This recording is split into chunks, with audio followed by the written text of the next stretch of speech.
2,000 monks, heads shaven, beards shaven, eating tsampa and worshiping their gods.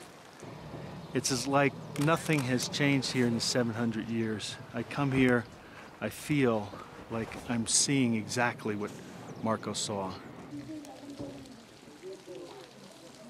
Well, this is why Marco was called, or so-called, Milione. People couldn't believe his figures because there were always tens of thousands, and the cities, the populations, the number of boats, the number of bridges, they were always so much bigger than any numbers that existed in Europe at the time. Who ever heard of a church in Europe with 2,000 monks praying at one time?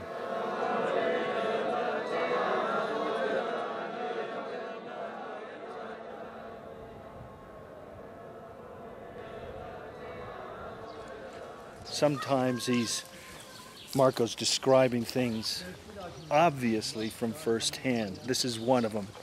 He had to have known these people and been here to so enthusiastically describe them. There are other places along the route where he's talking about cities that he passes by with 2 or 3 sentences. But a place like this, he obviously has been here because you can just read the enthusiasm in his words as he talks about the place.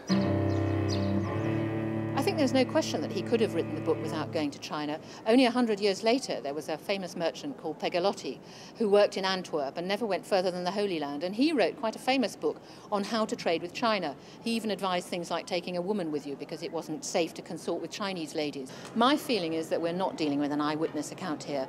I don't think that Marco Polo went, saw and described.